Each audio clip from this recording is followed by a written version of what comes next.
ഇത് ചക്കരയ്ക്കും കള്ളിനും ചെത്തുന്ന വെള്ളാപ്പള്ളിയുടെ ഉടായിപ്പിന്റെ 30ാം വാർഷികാഘോഷം. നന്ദി കെട്ടവൻ, നാണം കെട്ടവൻ, സൗകര്യം പോലെ പറയും. ഇയാള് ചക്കരയ്ക്കും കള്ളിനും ചെത്തുന്ന ഒരാളായിട്ടാണ് എൻ്റെ അഭിപ്രായം. അതുകൊണ്ട് ബഹുമാനപ്പെട്ട മുഖ്യമന്ത്രിയോട് എനിക്ക് പറയാനുള്ള ഒരു അപേക്ഷയാണ്. അദ്ദേഹത്തിനോട് എനിക്ക് അപേക്ഷിക്കാനേ പറ്റുള്ളൂ. അദ്ദേഹത്തോട് പറയാനുള്ള ഈ നവോത്ഥാന മുന്നണിയുടെ ചെയർമാൻ സ്ഥാനത്ത് നീ അലവലാതിയെ എടുത്ത് ദൂരെ കളയണം എന്നാണ് എൻ്റെ അപേക്ഷ. പുന്നല ശ്രീകുമാർ ഉൾപ്പെടെ ആണത്തമുള്ളവരെല്ലാം ഇതിൽ നിന്ന് പോയി. ഇയാൾ ആണും പെണ്ണും കെട്ടവനാണ്. ഇയാള് 2016 പൊൻകുടത്തിൽ താമര വിരിയിക്കാൻ ഇയാളുടെ ഭാര്യയും കൂടെ ഹെലികോപ്റ്ററിൽ കയറി നടന്നവനാണ്. ഹെലികോപ്റ്ററിൽ കയറി കേരളം മുഴുവൻ നടന്ന് BJPക്ക് വേണ്ടി വോട്ട് പിടിച്ചിട്ട് പൊൻകുടം പൊട്ടി താമര വാടിയെന്ന് അറിഞ്ഞപ്പോഴേ ഇയാൾ പിറ്റേ ആഴ്ച പോയി പിണറായിയുടെ നക്കിയവനാണ്. അങ്ങനെ ഇയാൾ നവോത്ഥാന മൂല്യ സംരക്ഷണ സമിതിയുടെ ചെയർമാനായി. അതിനുശേഷം അയാള് വനിതാ മതിൽ കെട്ടാൻ പോയി. അപ്പം മകനിപ്പുറത്തൂടെ മകനും ശ്രീധരൻ പിള്ളയും കൂടെ ക്യാപ്റ്റന്മാരായിട്ട് ശബരിമല സംരക്ഷണ ജാഥ നടത്തുമായിരുന്നു. എന്ത് വിരോധാഭാസം സാർ! ഒരു വീട്ടിൽ എങ്ങനെയാ സാർ ഇതെല്ലാം കൂടെ? ഇത് പാമ്പും പഴുതാരയും തേളും അട്ടയും എല്ലാം കൂടെ ഒരു കൂടക്കകത്തല്ലേ കിടക്കുന്നത്? എന്തൊരു ലോകമായത്! ബഹുമാനപ്പെട്ട മുഖ്യമന്ത്രിയും മന്ത്രിമാരും ആ മഹേശന്റെ വീട്ടിൽ കൂടെ പോയി അവരെ കൂടെ ഒന്ന് കണ്ടിട്ട് പോകട്ടെ. ഈയുടെ ആശ്രിതനതാ ഗതി വന്നെങ്കിൽ ഈ കേരളത്തിലെ ഇദ്ദേഹത്തിന്റെ വിശ്വസ്തനായ ആശ്രിതനത വന്നെങ്കിൽ ഈ കേരളത്തിലെ ഈഴവന്റെ ഗതി എന്തായിരിക്കും? മൊത്തം ഈഴവന്റെ. ഈഴവ സമുദായത്തിന്റെ ലേബലിൽ വരാൻ പോകുന്ന തദ്ദേശ സ്വയംഭരണ സ്ഥാപനങ്ങളിലേക്കും നിയമസഭയിലേക്കുമുള്ള തെരഞ്ഞെടുപ്പ് മുന്നിൽ കണ്ട് തന്റെയും മകന്റെയും ഭാവി ശോഭനമാക്കാനും ഈഴവ സമുദായത്തെ മൊത്തത്തിൽ കാണിച്ച് അടങ്കൽ കച്ചവടമടിച്ച് ഡീലുറപ്പിക്കുന്നതിനും വേണ്ടി വെള്ളാപ്പള്ളി നടേശൻ നടത്തുന്ന PR മാമാങ്കത്തിന് മുഖ്യമന്ത്രി ഉൾപ്പെടെ മറ്റു മന്ത്രിമാരും ഇന്ന് നടക്കുന്ന പരിപാടിയിൽ പങ്കെടുക്കുന്നതിനെതിരെ പ്രതിഷേധം കനക്കുകയാണ്. ഈഴവരുടെ ചെലവിൽ വെള്ളാപ്പള്ളിക്ക് ഒരുക്കുന്ന നാണം കെട്ടൊരു ആഘോഷം എന്നൊരു പ്രത്യേകത ഈ പരിപാടിക്കുണ്ട്. SNDP യോഗം ജനറൽ സെക്രട്ടറി സ്ഥാനത്ത് കുളയട്ടയെ പോലെ കടിച്ചു തൂങ്ങിക്കിടക്കുന്നതിന്റെ സ്വസമുദായത്തിന്റെ നാശത്തിന് അധ്യക്ഷത വഹിക്കുന്നതിന്റെ 30ാം വാർഷികാഘോഷം എന്ന തരത്തിലാണ് ചേർത്തല യൂണിയനെ കൊണ്ട് വെള്ളാപ്പള്ളി ഈ PR മാമാങ്കം നടത്തുന്നത്. വെള്ളാപ്പള്ളിയുടെ സ്വയം വെളുപ്പിക്കൽ പരിപാടി നടക്കുന്ന അതേസമയം SNDP സംരക്ഷണ സമിതിയുടെ നേതൃത്വത്തിൽ ഇന്ന് കരിദിനാചരണം നടത്തും. കൊല്ലത്ത് SNDP യോഗം ആസ്ഥാനത്തേക്ക് ധർണ നടത്തുന്ന പ്രവർത്തകർ കഞ്ഞിവയ്പ് സമരവും സംഘടിപ്പിക്കും. യോഗം ജനറൽ സെക്രട്ടറിയായി വെള്ളാപ്പള്ളി നടേശൻ 30 വർഷം പൂർത്തിയാക്കിയതിന്റെ സ്വീകരണം നടക്കുന്ന അതേ ദിവസം തന്നെയാണ് സ്വസമുദായാംഗങ്ങൾ നടത്തുന്ന ഈ പ്രതിഷേധങ്ങൾ. ചേർത്തലയിലെ സ്വീകരണ പരിപാടിയിൽ നിന്ന് മുഖ്യമന്ത്രിയും മന്ത്രിമാരും വിട്ടുനിൽക്കണമെന്ന് SNDP സംരക്ഷണ സമിതി ആവശ്യപ്പെടുന്നു. ഇനി SNDP യോഗം മുൻ വക്താവും SNDP യോഗം വിമോചന സമിതി ജനറൽ സെക്രട്ടറിയുമായ അഡ്വക്കേറ്റ് KM സന്തോഷ് കുമാറിന്റെ വാക്കുകൾ കേൾക്കുക. വെള്ളാപ്പള്ളിയുടെ ഈ 30ാം വാർഷികാഘോഷം യഥാർത്ഥത്തിൽ ഇത് എന്തിന്റെ ആഘോഷമാണ്? ഈഴവ സമുദായത്തിന്റെ നാശത്തിന്റെ തുടക്കം കുറിക്കുന്ന ആഘോഷമാണ്. അത് എൻ്റെ ഫസ്റ്റ് വാചകം. അതിന്റെ കാരണം എന്താണെന്ന് ചോദിച്ചാൽ, വെള്ളാപ്പള്ളി നടേശൻ 1996 SNDP യോഗത്തിന്റെ സാരഥിയായി വന്ന സമയത്ത് അദ്ദേഹം ഈ പൊതുസമൂഹത്തോടും ഈഴവ സമുദായത്തോടും പല കാര്യങ്ങളും പറഞ്ഞിട്ടുണ്ട്. അദ്ദേഹം ആദ്യം ഉയർത്തിയ മുദ്രാവാക്യം അധികാരം അധസ്ഥിതരിലേക്ക് എത്തിക്കുമെന്നായിരുന്നു. അതിനുവേണ്ടി അദ്ദേഹം ദളിത് ഐക്യം ഉണ്ടാക്കി, പിന്നോക്ക ഐക്യം ഉണ്ടാക്കി, അങ്ങനെ പല പണി അദ്ദേഹം കാണിച്ചു. അതിനുശേഷം അദ്ദേഹം നായർ ഈഴവ ഐക്യത്തിന് പോയി. പിന്നീട് അദ്ദേഹം നായാടി മുതൽ നമ്പൂതിരി വരെ ഐക്യം ഉണ്ടാക്കാൻ വേണ്ടി പോയി. പിന്നീട് അദ്ദേഹം നായാടി മുതൽ നസ്രാണി വരെ ഐക്യത്തിന് ഇപ്പൊ ശ്രമിച്ചുകൊണ്ടിരിക്കുകയാണ്. ഈ ഐക്യങ്ങളൊക്കെ ഉണ്ടായിട്ടും ഈഴവർക്ക് ഒരു അധികാരവും ഒരു പിന്നോക്കക്കാരനും ഒരു അധസ്ഥിതന്റെ കയ്യിലും എത്തിക്കുവാൻ മിസ്റ്റർ നടേശന് കഴിഞ്ഞിട്ടില്ല എന്നുള്ള ദുഃഖസത്യം സമുദായ അംഗങ്ങൾ തിരിച്ചറിയണം. അത് പറയാൻ കാരണം എന്താ വെച്ചാല്, ആള് ഈ കേരളത്തിൽ ഓരോ കാലഘട്ടത്തിൽ ഓരോ തരം പോലെ വർത്തമാനം പറയുന്ന ആളാണ്. കാരണം ഇദ്ദേഹം വരുമ്പോൾ ഈ കേരളത്തിലെ UDF എന്ന മുന്നണിക്കകത്ത് 36 ഈഴവ MLA-മാരുണ്ടായിരുന്നു. ഭാഗ്യവശാൽ ഞാൻ ഞങ്ങളുടെ ഏറ്റുമാനൂർ MLA ആയിരുന്നു ജോർജ് ജോസഫ് പൊടിവാറ എന്ന MLA-യുടെ മുറിയിലാണ് ഞാൻ MLA ക്വാർട്ടേഴ്സിൽ താമസിച്ചാണ് LLB-ക്ക് പഠിക്കുന്നത് ട്രിവാൻഡ്രത്ത്. അന്ന് ഞങ്ങളുടെ അയൽക്കാരായിരുന്നു Harippad MLA KK Sreenivasan, Nattika MLA ആയിരുന്ന മന്ത്രിയായിരുന്ന KP വിശ്വനാഥൻ, കൃഷ്ണൻകുട്ടി സാറ് ചിറ്റൂരി, ഇവരൊക്കെ ഞങ്ങളുടെ അയൽക്കാരായിരുന്നു റൂമിൽ. അപ്പൊ അങ്ങനെ നോക്കിയാൽ കേരളത്തിൽ ആകമാനം 36 MLA-മാർ കേരളത്തിലുണ്ടായിരുന്നു ഈഴവർ. അധികാര അധസ്ഥിതരിലേക്ക് എത്തിക്കുമെന്ന് പറഞ്ഞ് വെള്ളാപ്പള്ളി നടേശൻ വന്നതിന് ശേഷം ഇന്ന് കേരളത്തിൽ ഒറ്റ ഈഴവനായി മാറി അതപ്പതിച്ചു. പൂണിത്തറ MLA K ബാബു, അല്ലെങ്കിൽ ഒരൊറ്റ ഈഴവൻ കേരളത്തിലെ UDF-ലുണ്ടെങ്കിൽ ഒന്ന് പേര് പറഞ്ഞു. സുനിൽജി, ഞാൻ അധികാര അധസ്ഥിതരിലേക്ക് വെള്ളാപ്പള്ളി നടേശൻ എത്തിച്ചിരുന്നെങ്കിൽ 36 എന്നുള്ളത് 70 ആക്കിയേനെ. അപ്പൊ ഇത്തരത്തിലുള്ള അതുപോലെ ഇദ്ദേഹം എന്തെല്ലാം ചെയ്തു? അവകാശ പ്രഖ്യാപനങ്ങൾ കേരളത്തിൽ 5 or 6 എണ്ണം നടത്തി. കോടിക്കണക്കിന് രൂപയും മുടക്കിച്ച് പാവപ്പെട്ട ഈഴവന്റെ പണവും മുടക്കി എറണാകുളത്ത് സമ്മേളനം, തിരുവനന്തപുരത്ത് സമ്മേളനം, കണ്ണൂർ കാസർഗോഡ് സമ്മേളനം, മലബാർ സംഗമം, ഇതൊക്കെ തന്നെ അവകാശ പ്രഖ്യാപനം. ഇയാൾ ആളാകാൻ വേണ്ടി ചെയ്യുന്നതല്ലേ. 1945 SNDP യോഗത്തിന് നേതാവ് സഹോദരൻ അയ്യപ്പൻ അവകാശ പ്രഖ്യാപനം നടത്തി. നിങ്ങൾ ആ അവകാശ പ്രഖ്യാപനത്തിൽ സഹോദരൻ അയ്യപ്പൻ ഉന്നയിച്ച മുദ്രാവാക്യങ്ങളാണ് ഇന്ത്യൻ ഭരണഘടനയുടെ കണ്ടൻസ് എന്ന്. ഇന്ത്യൻ കോൺസ്റ്റിറ്റ്യൂഷൻ എടുത്ത് വായിച്ചാൽ അന്ന് സഹോദരൻ ഉയർത്തിയ മുദ്രാവാക്യമാണ്, ആ അവകാശങ്ങളാണ് ഭരണഘടനയിൽ പ്രഖ്യാപിച്ചിരിക്കുന്നത്. നടേശൻ എന്ത് പ്രഖ്യാപനം നടത്തിയിട്ട് എന്ത് ഗുണം കിട്ടി? ശരിക്കും ഈ ജാതി പറഞ്ഞ് ഈ വെള്ളാപ്പള്ളിയും ഇവന്റെ മകനും ഈ കുടുംബവും രക്ഷപ്പെട്ടല്ലാതെ ഏതെങ്കിലും ഒരു ഈഴവ സമുദായം രക്ഷപ്പെട്ടോ? ഒരു ഈഴവനെ രക്ഷപ്പെടുത്തിയ ഒരു ഈഴവന്റെ പേര് പറയാമെങ്കിൽ ഞാൻ പൊതുപ്രവർത്തനവും നിർത്തും. നാളെ വേണമെങ്കിൽ എന്റെ വക്കീൽ പണി നിർത്തിയേക്കാം. ഒരു ഈഴവൻ ഇയാൾ മുഖാന്തരം രക്ഷപ്പെട്ട ഒരു ഈഴവന്റെ പേര് പറയട്ടെ. ഒരു ഈഴവൻ വിദ്യാഭ്യാസപരമായി ഇപ്പൊ തന്നെ ഞാൻ ഇന്ന് ഓർക്കുക, മൂന്നാറിൽ വെച്ച് SNDP യോഗത്തിന്റെ ഒരു നേതൃസംഗമം നടക്കുന്നു. അവിടെ വെച്ച് ഇയാള് എല്ലാവർക്കും വിദ്യാഭ്യാസ സ്ഥാപനമുണ്ട് അങ്ങനെ ഇങ്ങനെയെന്നൊക്കെ പറഞ്ഞ് ഇയാള് ഒരു നമ്പർ ഇറക്കി. അന്ന് കോട്ടയം SNDP യൂണിയനും മാവേലിക്കര SNDP യൂണിയനും, കാരണം കേരളത്തിലെ സമ്പന്നരായ യൂണിയനുകളാണ്, അവർ 2 എഞ്ചിനീയറിംഗ് കോളേജ് തുടങ്ങാൻ വേണ്ടി തീരുമാനിച്ചു. വലിയ വലിയ വികാരമൊക്കെ പറഞ്ഞ് ഇയാൾ പ്രസംഗിച്ചു. ആ എഞ്ചിനീയറിംഗ് കോളേജ് രണ്ടും ഇന്ന് ഏതവസ്ഥയിലെത്തി. പിന്നെ കോട്ടയം യൂണിയൻ തുടങ്ങിയ എഞ്ചിനീയറിംഗ് കോളേജ്, തങ്കപ്പൻ ഉൾപ്പെടെ AG തങ്കപ്പൻ ഉൾപ്പെടെ തുടങ്ങിയ എഞ്ചിനീയറിംഗ് കോളേജ് ബാങ്ക് ജപ്തി ചെയ്ത് അടച്ചു കെട്ടി അത് കൊണ്ടുപോയി. പിന്നെ ഗോകുലം ഗോപാലിനെ പോലൊരു മഹാമനുഷ്യൻ വന്നതുകൊണ്ടും ഇടപെട്ടത് കൊണ്ടും ഇന്ന് മാവേലിക്കര എഞ്ചിനീയറിംഗ് കോളേജ് നന്നായിട്ട് പോകും. ഇയാൾ എന്തെല്ലാം വിളിച്ചു പറഞ്ഞു കേരളത്തിലെ ഈഴവരോട്. മെഡിക്കൽ കോളേജ് തുടങ്ങും, ബാങ്ക് തുടങ്ങും, മൈക്രോ ഫിനാൻസ് മാറ്റി ഞാൻ മാക്രോ ഫിനാൻസ് തുടങ്ങും, വ്യവസായ സ്ഥാപനങ്ങൾ തുടങ്ങും. എവിടെ തുടങ്ങി? ഇതൊക്കെ ഈഴവരോട് ഇയാൾ സമാധാനം പറയട്ടെ. നാളെ ഇയാളുടെ 30 വാർഷിക ആഘോഷത്തിന് വേണ്ടി പോകുന്നു മുഖ്യമന്ത്രി ഉൾപ്പെടെയുള്ള ബഹുമാനപ്പെട്ട മുഖ്യമന്ത്രിയോടും മന്ത്രിമാരോടുള്ള എൻ്റെ അപേക്ഷ, ഇതുപോലൊരു നാണംകെട്ട ഒരു വ്യക്തിയുടെ ഈ താൻ പ്രമാണിത്വം കാണിക്കുന്ന പരിപാടിയിൽ ചടങ്ങിൽ പങ്കെടുക്കേണ്ട ഒരാളല്ല മുഖ്യമന്ത്രിയും മന്ത്രിമാരും.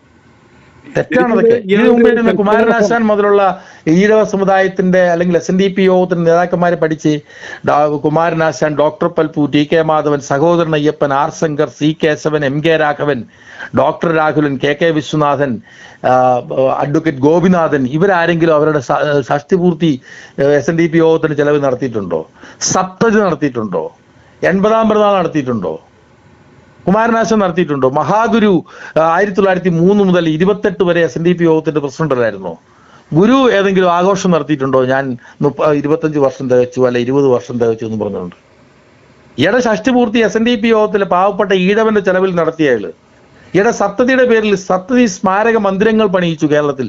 ഞാൻ ഹൈറേഞ്ച് യൂണിയന്റെ SNDP യൂണിയന്റെ അഡ്മിനിസ്ട്രേറ്റർ ആയിരുന്നപ്പോൾ വെള്ളാപ്പള്ളി നടേശൻ സപ്തതി സ്മാരക മന്ദിരം എന്ന ഹൈറേഞ്ച് SNDP യൂണിയന്റെ 3ാം നില പണിയിച്ച ഭരണാധികാരിയാണ് ഞാൻ.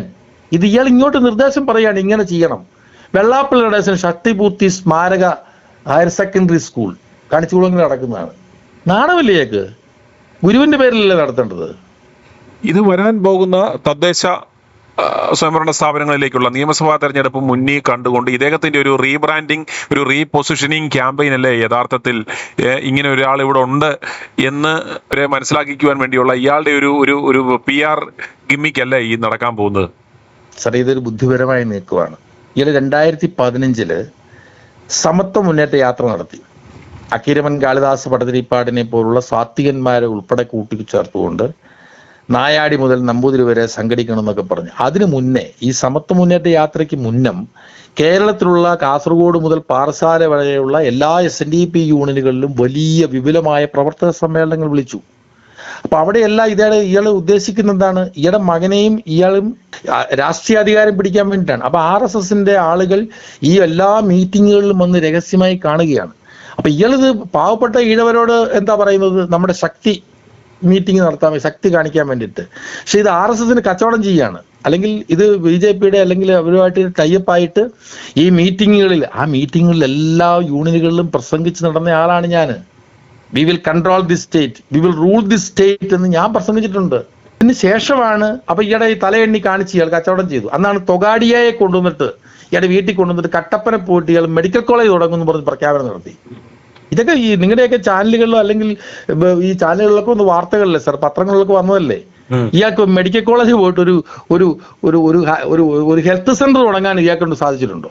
ഈ ഓരോ തെരഞ്ഞെടുപ്പ് കഴിയുമ്പോഴും ഇവരുടെ കുടുംബാംഗങ്ങളുടെ മറ്റേ ആനവിലാസത്തും ഇടുക്കിയിലുമുള്ള ഈ ഏലത്തോട്ടങ്ങളുടെ ഏക്കറുകളുടെ വലിപ്പം കൂടിയതല്ലാതെ ഏതെങ്കിലും തരത്തിൽ ഈ ശരിക്കും ഇപ്പൊ ഈ BJPക്ക് ഈ ഒരു മുന്നണി സംവിധാനം കൊണ്ട് എന്തെങ്കിലും ഉള്ള പേര് പോയതല്ലാതെ എന്തെങ്കിലും ഒരു നേട്ടം ഇവരെ കൊണ്ട് വരാൻ പോകുന്ന ഇതിനകത്ത് ഇപ്പൊ ഈ മലബാറിൽ പോയി ഈ മുസ്ലിംസിനെ എല്ലാം ആക്ഷേപിച്ച് ഇയാൾ സംസാരിച്ചു.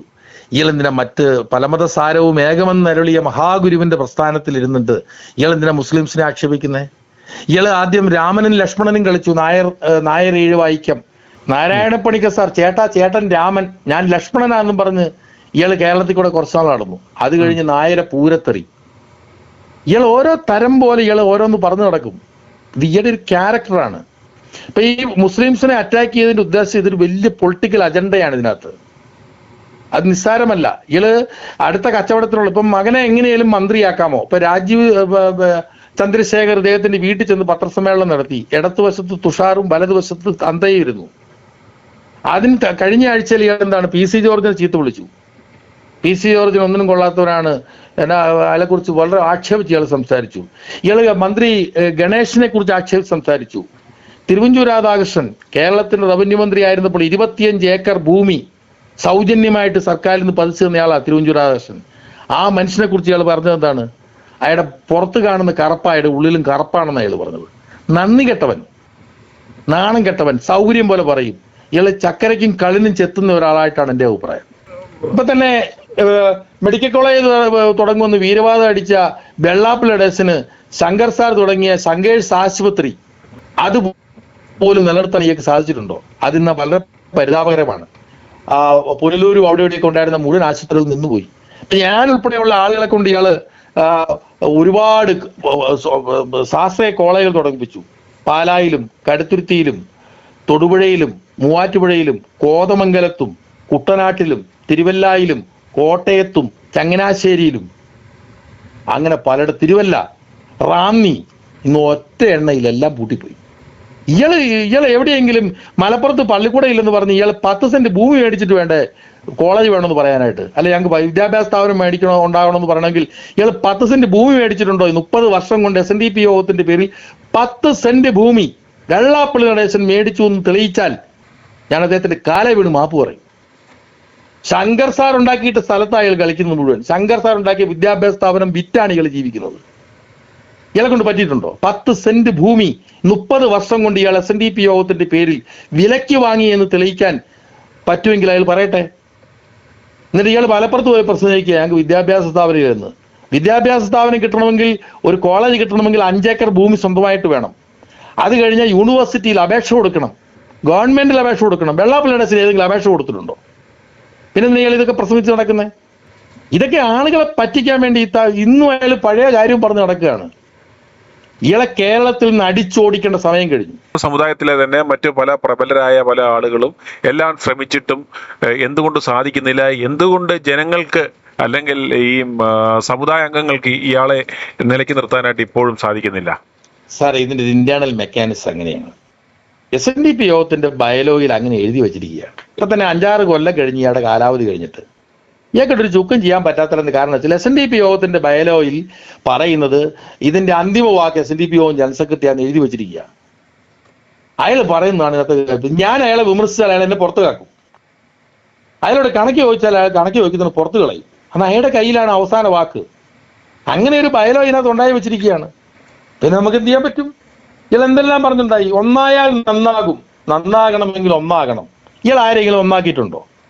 ഏതെങ്കിലും യൂണിയൻ നന്നായിട്ട് പോകുന്നെങ്കിൽ അതിനെ സ്പ്ലിറ്റ് ചെയ്യിക്കുക, യൂണിയൻ പ്രസിഡന്റും സെക്രട്ടറിയും തമ്മിലടിപ്പിക്കുക, എന്നിട്ട് രണ്ടും അദ്ദേഹത്തിന്റെ ആളായിട്ട് അദ്ദേഹം നിർത്തുക.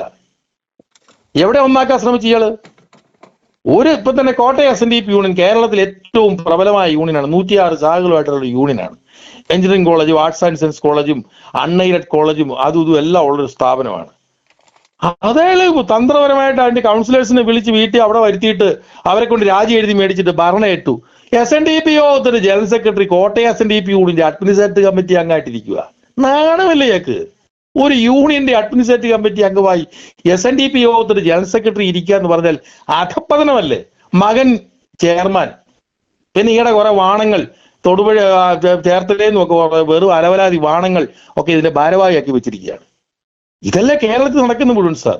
മനസ്സ് തരൂ, പട്ടിണി മാറ്റാം. ഇവിടെ ഒരു കാലത്തെ മുദ്രാവാക്യ. ഇവിടെ ആരുടെ പട്ടിണിയാ മാറ്റിയത് കേരളത്തിൽ? മനസ്സ് മുഴുവൻ കൊടുത്തുള്ളൂ ഈഴവർഗിയാക്ക്. എന്നിട്ട് ഇയാൾ ഈഴവരുടെ പട്ടിണി മാറ്റിയോ? ഇപ്പൊ യോഗക്ഷേമ സഭയുടെയോ അല്ലെങ്കിൽ NSSന്റെയോ KPMSന്റെയോ വിശ്വകർമ്മ സഭയുടെയോ ഏതെങ്കിലും നേതാക്കന്മാർ അവരുടെ ഷഷ്ടിപൂർത്തിയോ സപ്തതിയോ അവരുടെ സമുദായത്തിന് ചെലവ് നടത്തിയിട്ടുണ്ടോ? ഇപ്പൊ പുന്നല ശ്രീകുമാർ കേരളത്തിലെ പ്രബലനായ ഒരു വ്യക്തിയല്ലേ? അയാളുടെ സമുദായത്തിന്റെ ചെലവിലാണോ അയാളുടെ ഷഷ്ടിപൂർത്തിയും 50ാം വാർഷികവും ഒക്കെ ആഘോഷിക്കുന്നത്? അയാൾ എത്ര വർഷമായി വന്നിട്ട്? അതുകൊണ്ട് ബഹുമാനപ്പെട്ട മുഖ്യമന്ത്രിയോട് എനിക്ക് പറയാനുള്ള ഒരു അപേക്ഷയാണ്. അദ്ദേഹത്തിനോട് എനിക്ക് അപേക്ഷിക്കാനേ പറ്റുള്ളൂ. അദ്ദേഹത്തോട് പറയാനുള്ള ഈ നവോത്ഥാന മുന്നണിയുടെ ചെയർമാൻ സ്ഥാനത്ത് നീ അലവലാതിയെ എടുത്ത് ദൂരെ കളയണം എന്നാണ് എന്റെ അപേക്ഷ. ഈ ഒന്നിനും കൊള്ളാത്തവനെ വെച്ച് ഇതിനകത്ത് ചുമക്കരുത്. ഇവിടെ എത്ര ക്രൈസ്തവ സഭകളുണ്ട് കേരളത്തില്? ഇവരാരെങ്കിലും അവകാശ പ്രഖ്യാപനങ്ങൾ നടത്തിയിട്ടുണ്ടോ സുനിലെ? ഏതെങ്കിലും ക്രൈസ്തവ സഭ അവകാശ പ്രഖ്യാപനം നടത്തിയിട്ടുണ്ടോ? അവർക്ക് അവകാശമുള്ളത് നേടിയെടുക്കാൻ അവർക്കറിയാം സാറേ. അല്ല, ഞാൻ ഒരു കാര്യം ഒന്ന് പറയട്ടെ സാറേ. ഈ SNDP യോഗത്തിന്റെ പ്രഥമ ജനറൽ സെക്രട്ടറി ആയിരുന്ന മഹാകവി കുമാരനാശാൻ മുതൽ അഡ്വക്കേറ്റ് ഗോപിനാഥൻ വരെയുള്ള ആളുകൾ മഹാപണ്ഡിതന്മാരായിരുന്നു. ഇവരെല്ലാം പള്ളിക്കുടുത്തി പോയവരായിരുന്നു. ഇവരെല്ലാം സ്കോളേഴ്സ് ആയിരുന്നു. ഇവരെല്ലാവരും ഓരോരുത്തരെ എടുത്ത് നോക്കിയോ. പക്ഷെ വെള്ളാപ്പള്ളിയുടെ യോഗ്യത 10ാം ക്ലാസ് ആണ്. മകനും 10ാം ക്ലാസ്സുകാരനാണ്. ഒരു 10ാം ക്ലാസ്സുകാരൻ, 10ാം ക്ലാസ് ഒരു മോശം ഡിഗ്രിയാണെന്നല്ല ഞാൻ പറഞ്ഞത്, എങ്കിൽ പോലും ഒരു 10ാം ക്ലാസ്സുകാരന്റെ ചിന്ത അത്രേ ഉള്ളൂ. പിന്നെ കള്ള് വിൽക്കുന്നത് ഞാൻ ചോദിക്കട്ടെ, കൂടെ 36 വർഷം നിന്ന കൂടെ നിന്ന് ഇയാടെ ആശ്രിതനായി ജീവിച്ചവൻ ഇയാടെ വീടിന്റെ തൊട്ടു മുൻവശത്ത് ഒരു ഹെഡ്ക്വാർട്ടറിൽ കെട്ടിത്തൂങ്ങി മരിക്കുക എന്ന് പറഞ്ഞാൽ അതിന്റെ അർത്ഥം എന്നാ സാർ? ഈ കേരളത്തിൽ ഏത് സമുദായത്തിനാ സാർ ആ ഗതികേട് വന്നത്? നടന്നത് ഇയാളുടെ വീടിന്റെ തൊട്ടു മുമ്പിലാണ്. ബഹുമാനപ്പെട്ട മുഖ്യമന്ത്രിയും മന്ത്രിമാരും ആ മഹേശന്റെ വീട്ടിൽ കൂടെ പോയി അവരെ കൂടെ ഒന്ന് കണ്ടിട്ട് പോകട്ടെ. ഈയുടെ ആശ്രിതനത ഗതി വന്നെങ്കിൽ ഈ കേരളത്തിലെ ഇദ്ദേഹത്തിന്റെ വിശ്വസ്തനായ ആശ്രിതനത വന്നെങ്കിൽ ഈ കേരളത്തിലെ ഈഴവന്റെ ഗതി എന്തായിരിക്കും? മൊത്തം ഈഴവന്റെ. ഈയുടെ കൂടെ നിഴല് പോലെ നിന്നവനാണ്. അയാളായിരുന്നു മൈക്രോ ഫൈനാൻസിന്റെ സംസ്ഥാന കൺവീനറും കണിച്ചൂളങ്ങര യൂണിയൻ സെക്രട്ടറിയും ചേർത്തല യൂണിയന്റെ ഭാരവാഹിയും ഒക്കെ ആയിരുന്നു അയാള്. അപ്പൊ അതൊക്കെ ഇദ്ദേഹം തിരിച്ചറിയണം. ഇവിടെ ഇന്ന് നാളെ ഈ സമ്മേളനത്തിൽ പങ്കെടുക്കാൻ പോകുന്ന ബഹുമാനപ്പെട്ട മുഖ്യമന്ത്രിയും മന്ത്രിമാരും തിരിച്ചറിയണം, ഇത് ചതിവാണിത്. ഇത്രയും ഈഴവ സമുദായത്തെ അധപ്പതിച്ച ഒരു കാലഘട്ടം ഇതിനും ഉണ്ടായിട്ടില്ല. ശ്രീനാരായണ പ്രസ്ഥാനം ഇത്രയും അധപ്പതിച്ചൊരു കാലം. ഇദ്ദേഹത്തെ നോക്കുമ്പോഴത്തേന് ബഹുമാനപ്പെട്ട ഗോകുലം ഗോപാലൻ അദ്ദേഹം ആവശ്യപ്പെട്ടൊരു മെഡിക്കൽ കോളേജ് തുടങ്ങണം. അദ്ദേഹമൊക്കെ ഈഴവ സമുദായത്തിൽപ്പെട്ട ആളുകളാണല്ലോ. അന്ന് അദ്ദേഹത്തെ വിളിച്ചു. അദ്ദേഹം സ്വന്തമായിട്ടാണ് വെഞ്ഞാറമൂട്ടിൽ മെഡിക്കൽ കോളേജ് തുടങ്ങി. ഇന്ന് ഇന്ത്യ രാജ്യത്തെ one of the best medical കോളേജായിട്ട് അതിനെ തെരഞ്ഞെടുത്തു. ഇപ്പൊ തന്നെ അദ്ദേഹത്തെ ഉപദ്രവിക്കുകയാണ്. ഗോകുലം ഗോപാലന്റെ സ്ഥാപനങ്ങൾക്ക് റെയ്ഡ് ചെയ്യിക്കുന്നു. ഇതൊക്കെ ഈ പുതിയ BJP നേതൃത്വത്തിന്റെ സത്യം പറഞ്ഞ അവരുടെ അപജയമാണിത്. ഒരു ഹിന്ദു സൊസൈറ്റിയിൽ നിന്ന് വളർന്നു വന്ന ഗോകുലം ഗോപാലിനെ പോലുള്ള ഒരു വലിയ വ്യവസായിയെ ഇല്ലായ്മ ചെയ്യാനുള്ള ഈ നീക്കം BJP ചിലപ്പം വലിയ വില കൊടുക്കേണ്ടി വരും. ഇത് നടേശന്റെ മകനുമായിട്ടുള്ള കൂട്ടുകെട്ടിന്റെ ഭാഗമാണ്. നടേശന്റെ മകനും രാജീവ് ചന്ദ്രശേഖരും വലിയ കൂട്ടുകാരാ, എനിക്കറിയാം സാർ. അതുകൊണ്ടാണ് ഇതൊക്കെ സംഭവിക്കുന്നത്. എന്തായാലും ഇന്ന് SNDP യോഗത്തിന്റെ ഒരു ബോർഡ് ഈ കഴിഞ്ഞ ദിവസം കൂടി മാർച്ച് മാസത്തില് ആകെപ്പാടെ 40 പേരാ പങ്കെടുത്തത്. പണ്ട് SNDP യോഗത്തിന്റെ ബോർഡ് മീറ്റിംഗിൽ ആള് കൂടുമായിരുന്നു. ഇന്ന് ആർക്കും പോകാൻ താല്പര്യമില്ല സാർ. പിന്നെ ഇത് നടേശനൊരു കറക്ക് കമ്പനിയായിട്ട് കൊണ്ടു നടക്കും. അവരുടെ കുടുംബക്കാരല്ലാതെ ആരെങ്കിലും ഉണ്ടോ സാർ? ഇന്ത്യ രാജ്യത്ത് ഇത്രയും വൃത്തികെട്ട, ഇത്രയും കൗശലക്കാരനായ ഒരു തന്ത്രശാലി അയാളുടെ സ്വന്തം ജീവിതത്തിന് വേണ്ടി, സ്വന്തം കുടുംബത്തിന് വേണ്ടി സാർ ഇന്ന് എത്രയോ ആളുകൾ ഇയാൾ BDJS പ്രഖ്യാപിച്ചു. അവിടെ 10-13 ലക്ഷം ആൾക്കാർ നിർത്തി. 2015 ഡിസംബർ മാസം 5-ാം തീയതി 10-13 ലക്ഷം. ഞാൻ അതിനുവേണ്ടി പണിയെടുത്ത ഒരാളാ സാർ. ആ സംഘടനയുടെ സ്റ്റേറ്റ് ജനറൽ സെക്രട്ടറി ആയിരുന്നു ഞാൻ. എത്ര പേർ, എത്രയോ രാഷ്ട്രീയ പാർട്ടികളെല്ലാം ഉപേക്ഷിച്ച് ഇതിനകത്ത് വന്ന് കൂടി ആവേശം കൊണ്ട്. ഇന്നൊരു സ്കൂട്ടറെ കയറ്റാൻ ആളുണ്ടോ സാർ? ഈയുടെ കൂടെ BDJSനകത്ത് ഒരു സ്കൂട്ടറെ കയറ്റാൻ ആളുണ്ടോ? മകം വന്ന് കോട്ടയത്ത് നിന്നു. എല്ലാ SNDP ശാഖകൾക്കും ലക്ഷക്കണക്കിന് രൂപ വാരി കൊടുത്തു. എന്നിട്ടും കിട്ടിയത് എത്രയാ? 1,60,000 വോട്ട്. ഇതൊന്നും ആരും അക്സെപ്റ്റ് ചെയ്യത്തില്ല സാർ. ഇതൊക്കെ ഈഴവ സമുദായത്തിന് അറിയാം. പക്ഷെ എന്ത് ചെയ്യാം? നിർവാഹമില്ലെങ്കിൽ നീതിമാൻ എന്ത് ചെയ്യാൻ പറ്റും? കാരണം ഇയാൾ ഇതിനെ ഇങ്ങനെ പിടിച്ചു നിർത്തിയിരിക്കുകയാണ്. ഇതിയുടെ കയ്യിലാണിത്. ആരെങ്കിലും ഇയാളെ വിമർശിച്ചാൽ, ആരെങ്കിലും കണക്ക് ചോദിച്ചാൽ അവനെ അപ്പോഴെ പുറത്തു കളയും. പിന്നെ എന്നെ പോലുള്ള ആളുകൾ രണ്ടും കൽപ്പിച്ച് നടക്കുന്നത് ഡു ഓർ ഡൈ. ഒന്നിൽ എന്തെങ്കിലും ചെയ്യാതെ മരിക്കുക. അതുകൊണ്ട് SNDP യോഗത്തിന്റെ കഴിഞ്ഞ 30 വർഷം, നടേശ വർഷം, ചതിയുടെയും കൊള്ളയുടെയും സ്വജനപക്ഷപാതത്തിന്റെയും സ്വന്തം സമുദായത്തെ കൊന്നൊടുക്കുകയും ചെയ്ത എന്ന് വേണമെങ്കിൽ പറയാം. വിദ്യാഭ്യാസപരമായി, സാമ്പത്തികമായി, സംഘടനാപരമായി ഒക്കെ തകർത്ത് കളഞ്ഞു. ഇയാൾ ഇല്ലായ്മ ചെയ്തു. ഇയാൾ തുടങ്ങിച്ച ഏതെങ്കിലും ഒരു വിദ്യാഭ്യാസ സ്ഥാപനം കേരളത്തിൽ വളർന്നു എന്ന് ഇയാൾ തെളിയിക്കട്ടെ. i2i News, an eye for truth. i2i News subscribe ചെയ്തിട്ടില്ലാത്തവർ ഇപ്പോൾ തന്നെ സബ്സ്ക്രൈബ് ചെയ്യുക. നോട്ടിഫിക്കേഷൻ ലഭിക്കുവാൻ ബെൽ ബട്ടണും അമർത്തുക.